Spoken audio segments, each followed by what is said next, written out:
seorang koruptor sebagai pertanggungjawaban moral. Saya mau minta klarifikasi, ini tanggung jawab siapa? Bapak malu nggak sih? Apakah saya dengar permintaan maaf yang benar? Orang-orang menjadi korban.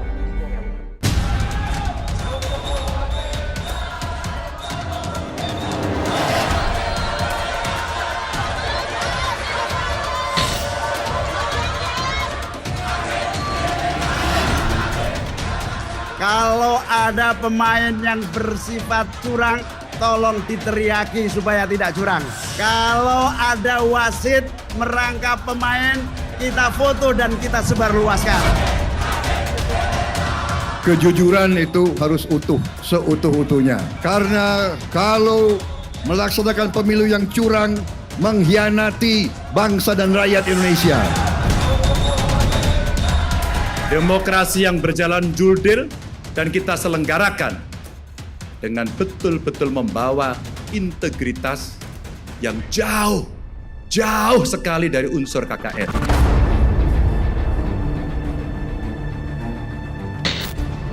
Pemilu jangan sampai curang.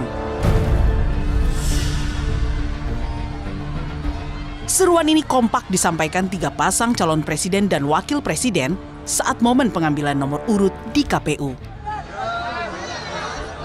Rasa was-was akan kecurangan Pilpres ini bukan tanpa sebab.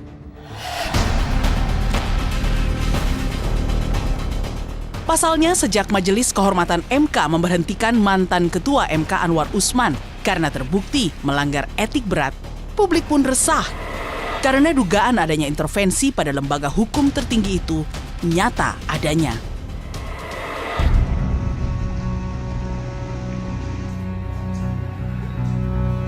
Terjadinya skandal saya sebut di Mahkamah Konstitusi menunjukkan itu. Belum lagi nanti saya dengar pemaksaan, penutupan saluran suara dan sebagainya. Kalau itu terjadi, Pilpres yang akan datang itu bisa tegang. Mestinya ada yang menang, tapi kemenangan itu kemenangan yang kosong. Karena yang menang sebenarnya itu kalau ada legitimasi, bukan hanya legalitas. Anies Baswedan ketiba dibukanya baliho di Satpol PP seluruhnya. Tak hanya intervensi pada konstitusi, laporan adanya dugaan intimidasi dari oknum polisi terhadap pengurus parpol di daerah, serta penurunan baliho yang dilakukan oknum Satpol PP pun diterima Menko Polhukam. Menanggapi soal tudingan pelanggaran netralitas TNI Polri dalam menghadapi tahun politik, Kapolri dan Panglima TNI pun tegas akan memproses oknum aparat yang terbukti tidak netral. Kenapa ada Polri pada saat ini melaksanakan patroli dan sebagainya. Jadi itu semua kita lakukan dalam kerangka pengamanan. Tidak lebih dari itu. Kalau kemudian ada yang melanggar komitmen tersebut, ya silahkan saja dilapor. Kemudian berkaitan dengan Pesta Demokrasi Pemilu 2024, saya berkomitmen untuk memberikan jaminan netralitas TNI pada setiap tahapan pemilu, sekaligus akan memperkuat sinergitas dan soliditas TNI Polri dalam mengamankan jalannya proses demokrasi melalui latihan dan posko bersama, sehingga kelangsungan roda pemerintahan dan stabilitas politik tetap terjaga.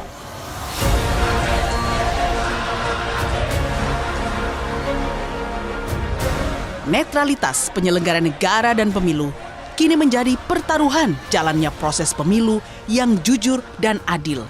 Jangan sampai proses pemilu berjalan tak sesuai aturan main yang akan mengganggu legitimasi pemilu dan memperburuk keterbelahan di masyarakat.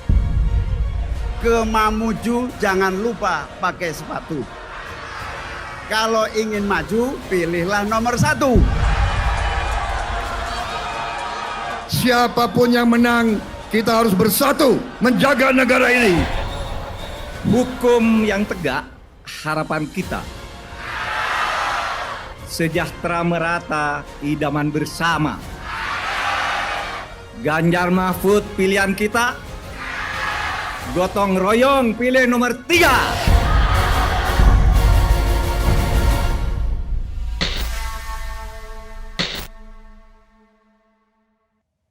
Saya sudah bersama seorang ahli ilmu ekonomi politik University of Melbourne, Profesor Fedy Hadis.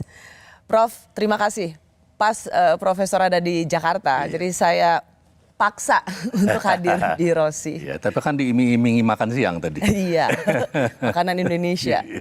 Prof Fedy, sebelum saya memulai pertanyaan saya selanjutnya, yang paling awal yang saya ingin tanyakan, apa yang Profesor lihat untuk soal politik cawapresnya Indonesia 2024 ini? Menurut saya pada umumnya bisa dikatakan bahwa setiap pasangan capres-cawapres tersebut beserta koalisi partai di belakang mereka masih hanya menjanjikan hal-hal yang indah saja kepada rakyat Indonesia. Jadi apa yang mereka sampaikan di dalam debat-debat dan lain sebagainya masih hanya berupa daftar keinginan saja.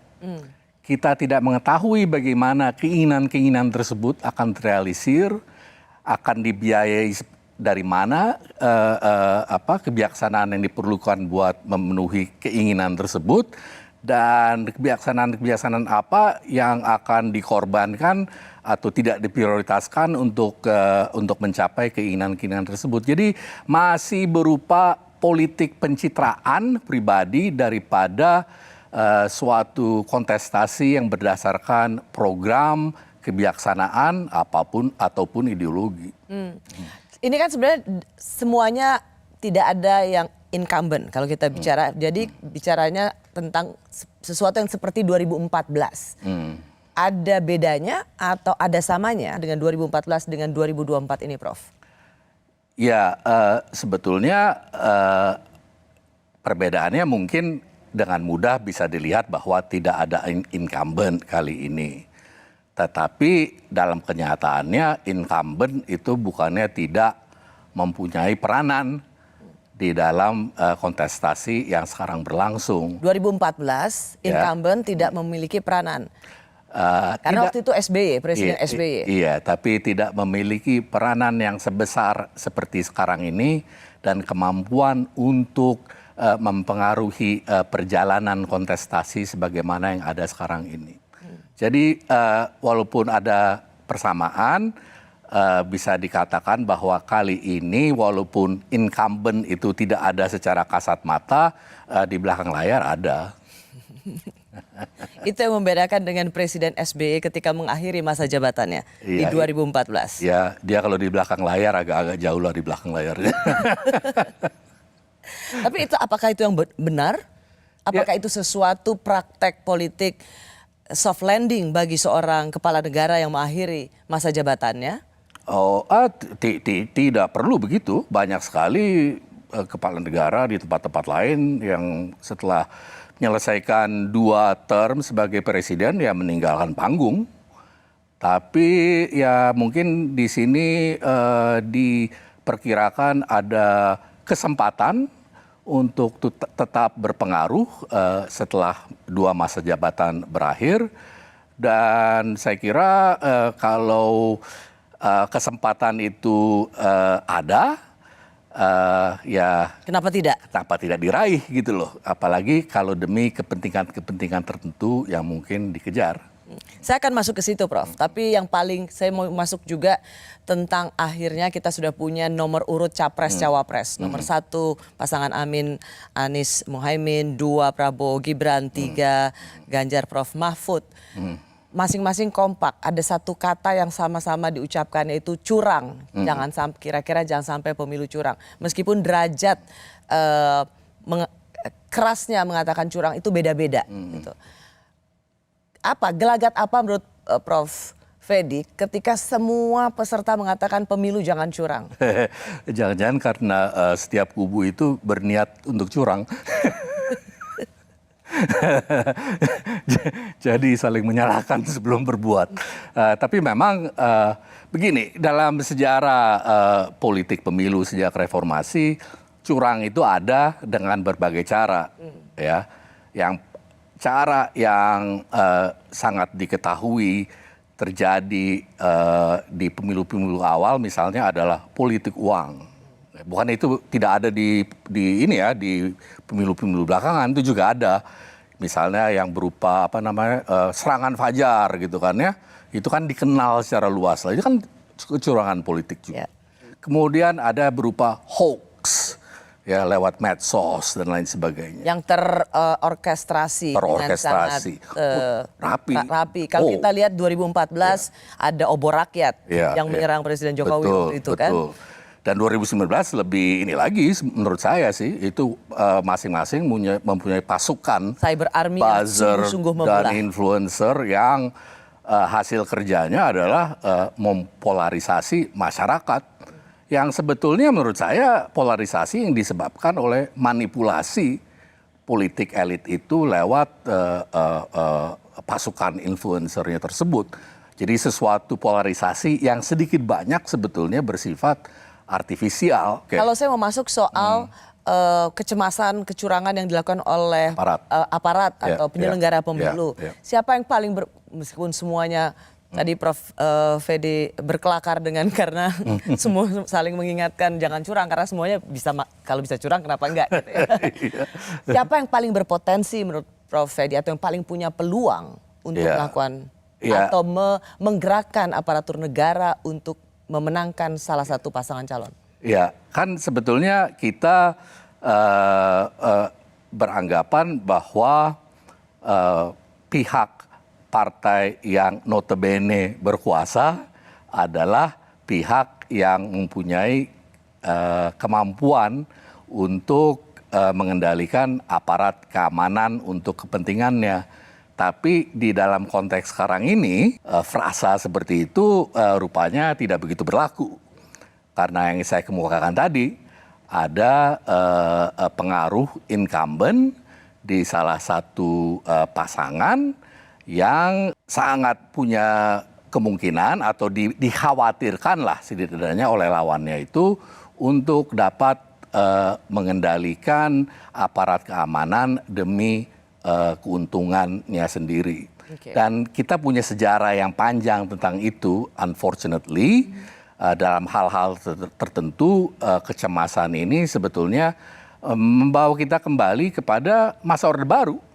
Apa kesamaannya? Yaitu bahwa di masa Orde Baru, walaupun waktu itu dikatakan bahwa TNI, Polri, PNS segala harus netral, ya kita mengetahui kan bahwa ada salah satu kontestan yang selalu diuntungkan. Gitu ya. Jadi kecemasan itu menjadi sesuatu yang beralasan? Menjadi sesuatu yang beralasan karena konteks kontemporer, juga karena sejarah Indonesia yang sebetulnya ya baru berlalu kan, baru 25 tahun yang lalu Orde Baru itu kan. Baik, Prof. Fedi kita akan lanjutkan lagi karena ramai-ramai bicara soal nepotisme sejak Gibran maju sebagai cawapres dan itu dianggap sebagai sebuah produk yang melanggar etik. Tapi faktanya survei elektabilitas Prabowo Gibran tetap yang tertinggi. Kalau ada bulian, kalau ada nyinyiran, kalau ada fitnah, didiamkan saja. Kita fokus ke pemenangan, kita fokus. Kita kawal terus angka-angka di survei, insya Allah sekali lagi satu putaran. Saya masih bersama ahli ilmu politik ekonomi dari University of Melbourne yang pernah menulis karya ilmiah berjudul Menata Ulang Kekuasaan di Indonesia, Politik Oligarki di Era Pasar, yaitu Profesor Fedi Hadis. Kami mengindonesiakan judul bukunya Prof. Fedi. Prof. Fedi, politik mulai memanas ketika akhirnya nama putra presiden Mas Gibran itu menjadi calon wakil presiden. Apalagi setelah ada aturan MK yang sebenarnya hasilnya terlihat dari ketua MK diberhentikan dari jabatannya. Banyak orang yang terkejut, wah Pak Jokowi mewakafkan anaknya untuk menjadi seorang calon wakil presiden. Untuk Prof. Fedi sendiri terkejut nggak? Menurut saya itu adalah manuver politik yang cukup jitu. Cukup jitu ya? Ternyata kalkulasi politik dia itu tidak keliru. Walaupun ada bagian dari masyarakat yang memprotes dan menurut saya dengan sangat beralasan memprotes.